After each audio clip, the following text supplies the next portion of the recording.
Jadi ini Bendungan Sepaku Semoy, Ya. luasnya ini berapa Pak? Luasnya ini 900 hektar lebih. 900 hektar. Kalau untuk Genangannya? Genangannya 300 hektar lebih. Kapasitas tampungnya sekarang dengan ketinggian tertentu itu sudah sekitar 16 juta meter kubik. Oke. Ini disiapkan memang khusus untuk IKN-nya atau bisa mencakup seluruh Kaltim atau gimana? Ya, betul. Ini untuk IKN dan juga bisa mengcover lain-lain. Pertama, fungsinya adalah sebagai pengendalian banjir. Kedua, fungsi utama adalah menampung air sebagai sumber air baku. Nah, ini mempunyai hitung-hitungan kita mampu memberikan air baku itu sekitar 2.500 liter per detik, 2.000 liter untuk IKN, 500 untuk Balikpapan. Jadi betul-betul itu greenhouse. Itu PU menginisiasi penanaman buah-buahan dan sayur-sayuran kualitas tinggi. Melon, kemudian mentimun Jepang, sayuran yang ini. Nah, diharapkan nanti jadi fungsi bendungan juga area-areanya dapat menjadi mendukung ekonomi kegiatan. Iya.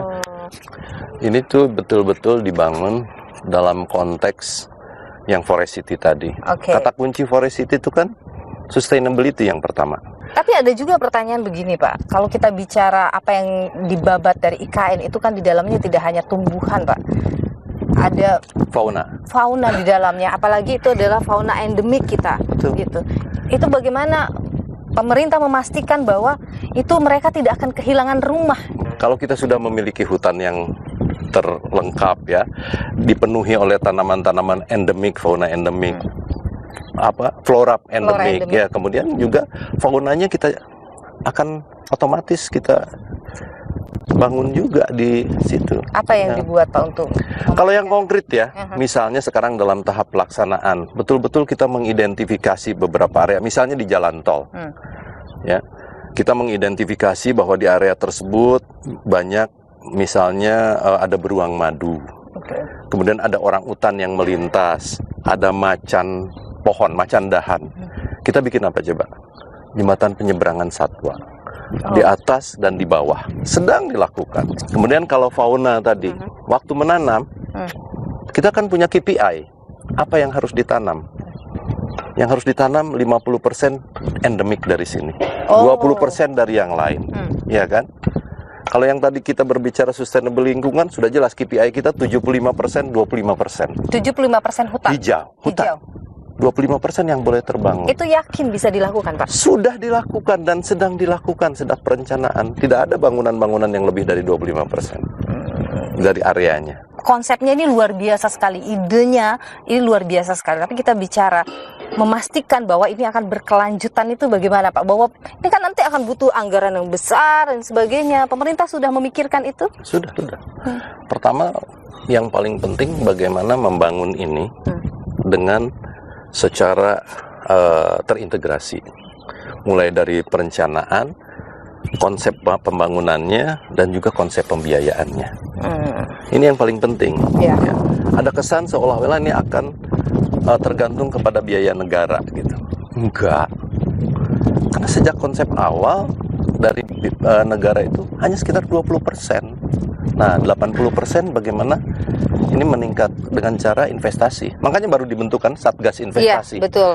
Dan juga komitmen kita terhadap tadi, konsepnya tadi ya, Forest and Smart City. Smart City-nya itu bagaimana sih, Pak? Detailnya? Smart City itu diawali dengan teknologi integration untuk mendeliver ya, alat bagaimana teknologi yang berhubungan dengan AI, ya, dengan internet semua, Internet of Things, itu benar-benar menjadi alat untuk mendeliver ke arah tata kelola governance, ya, untuk digunakan di kota ini. Kemudian yang kedua adalah sustainable infrastructure. Yang paling utama apa? Sumber energinya harus yang non fosil. Misalnya yang paling penting listrik.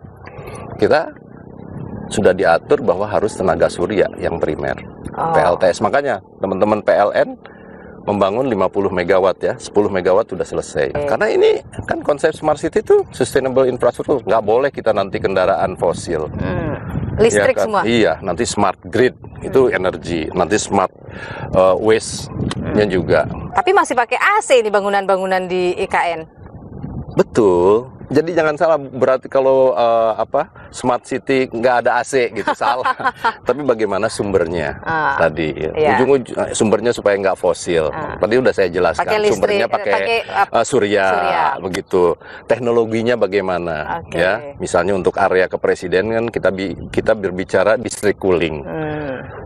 Ke semua tindakan, semua apa yang kita lakukan, ujung-ujungnya apa?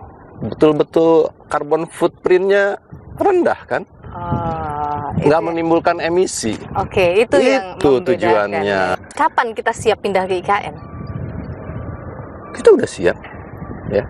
Sesudah 17 Agustus, ya, misalnya kita berbicara kantor, sudah siap di sharing office. Oke. Ya kan? Lantai 1, lantai 2, lantai 3 sudah siap. Memang itu 6 lantai. Berarti 50% kantor udah siap. Oke.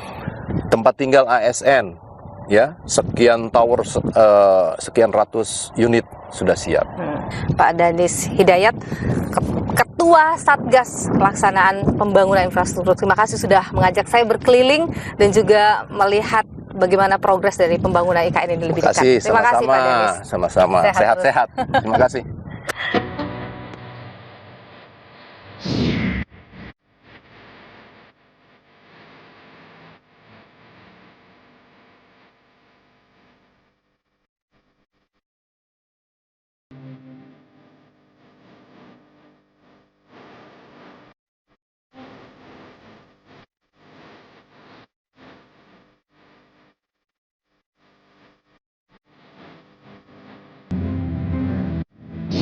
Konflik lahan selalu ada setiap pembangunan digalakkan, tak terkecuali dalam pembangunan ibu kota Nusantara. Bagaimana konflik lahan ini terjadi, termasuk langkah pemerintah untuk menanganinya? Ulasannya hadir usai jeda.